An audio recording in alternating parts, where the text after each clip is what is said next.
Were you a fan of like Star Trek and Mission Impossible and horror movies growing up? I mean, what was it you liked? Oh yeah, I mean, Star Wars hit for me when I was eight. Actually, it came to the UK in '78. It came the winter after it came out in America, Uh, and that hit like a bomb for me, as it did for most children of that age. Um, and I'd already, been into kind of science fiction and like Ray Harryhausen movies, Jason and the Argonauts, Sinbad, that kind of stuff. Um, and then, yeah, Star Wars just sort of, it just, it was seismic, wasn't it? I mean, it was just one of those moments that it will never happen again, ever. no. And it just changed my life in so many ways. And then I started seeking out, and then I found the old original series of Star Trek. So I used to watch that. They repeated that in 1979 on BBC Two. It used to be on at 6 o'clock every night. I watched that religiously, loved that. What And about Doctor Who? Was that around when you were young? yeah, yeah. Well, Doctor Who, absolutely. I watched that from a very early age. That was back when it was like cardboard. I mean, just ridiculous. But you never questioned it. You watched it and you believed the Daleks and you believed that however amateur and cheap it looked, Yeah. it didn't matter because you use your imagination. I mean, so when you get to do these things like Mission Impossible and Doctor Who, is it just surreal? Is it at first? Do you get nervous? Are you like, oh my God, I'm doing something that's larger than life? Utterly. I remember when I was in Doctor Who in 2005. It's happened so many times for me in a weird way, but winding up in Star Trek and having a little something to do in. Well, actually, I did a little bit in The Force Awakens, but I also did Yeah. I voiced Dengar, the bounty hunter in Clone Wars, and I was a droid. Come This is a on. little known fact. I voiced a droid called Omri in a Star Wars game, who was the red protocol droid who ended up giving his arm to 3PO in the Force Awakens. Wow.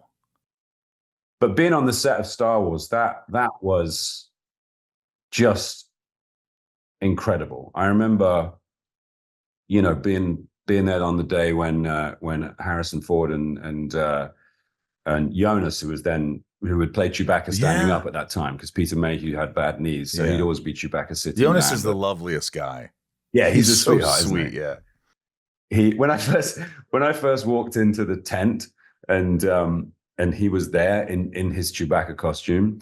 um I've never, even now, when you see Chewbacca, you don't see a man in a suit. You see a living animal. You see a Wookiee. You don't.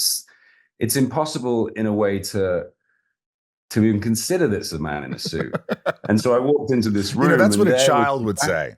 That's what a yeah, child would say, which this is that's great. my inner child Inner speaking. child. I love that. I love that. But go So ahead. I So said, I walk in and there's Chewbacca, like my favorite Star Wars character, and he is exactly the same as he was. And I just kind of like I welled up a little bit. And Jonas, who's from Finland, went, "Oh, hey man, how's it going?" And I went, shut up, don't shut talk to up. me. Just Don't growl. talk to me. Just growl and hug me. Had you met Harrison Ford before you met him on set? Yes, I met him. We did a big photograph for the Paramount 100th anniversary in 2012. We were shooting Into Darkness, and there was a big old, like, it was crazy. It was like fucking night at the museum. It was like all the waxworks had come to life. Everybody was there. I mean, I'm Mickey Rooney, Jerry Lewis, Ernest Borgnine, like old What? school people. Ernest Borgnine? Everybody from Mickey Rooney to Justin Bieber and everyone else, Yeah, yeah. like everybody was there. It was ridiculous. I remember walking in with me and Pine walked in, and I went up to talk to David Lynch and he went up to talk to Brad Pitt. It was like I went for the weirdo, he went for the handsome guy. I love that. I love that. But I met Harrison that day. Weirdly enough, I walked in and I saw John Landis, and I know John because I'd worked with him, and it was such a scary room. And I thought, oh, I'll go speak to John. It'll be okay. Because it was nerve wracking. And I walked up and went, John. And he turned to me and went, "You fucking asshole." And I was like, what? And I realized he was standing with Shatner and Harrison Ford.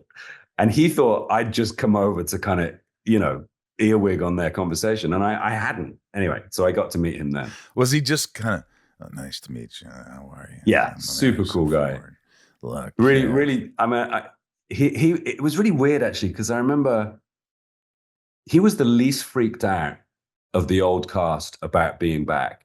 He was really philosophical about it. I remember he'd done that scene where he says, Chewie, we're home. And he came around to the monitor and he put his little Indiana Jones glasses on, which was weird because he was dressed as Han Solo and he had his round glasses on.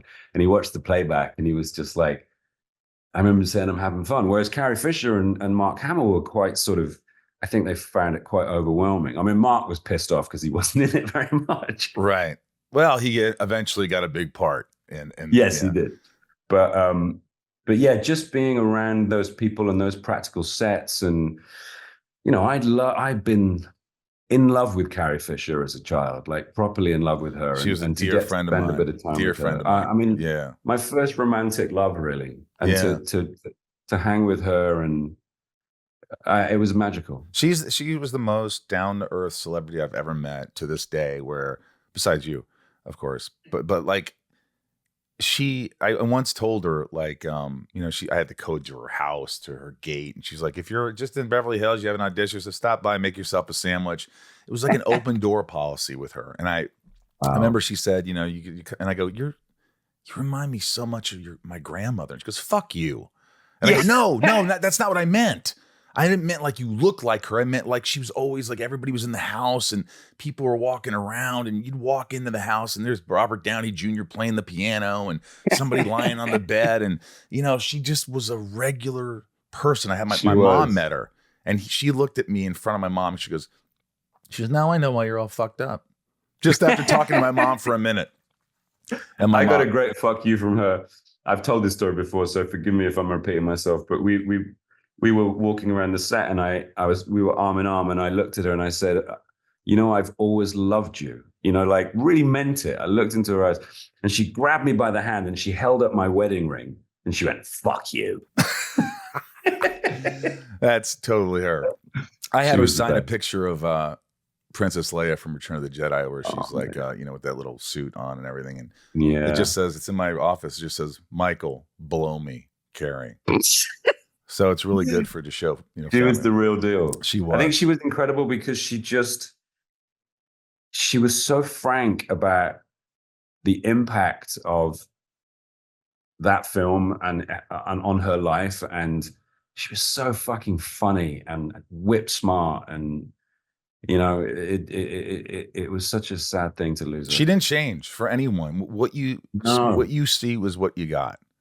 It was I can't even express it. It was like if no matter how big the celebrity or how small the celebrity or a nobody, whatever, everybody got treated the same. She wasn't any different. You know how you turn it on when you're around certain people, like, oh yeah, I'm smart, but you're not. Yeah. You know, like I've done that before. You're around all these like big, you know, you're like, oh yeah, I went to the Getty Center again last week, and shut the fuck up. She was just like, she would say things so brilliantly and articulately, and I would go, I don't understand what you're talking about. She goes, fuck you. Okay, here's what I'm trying to tell you in layman's terms. Yeah. You know, but she was she gave zero fucks. Zero fucks. She was so smart as well.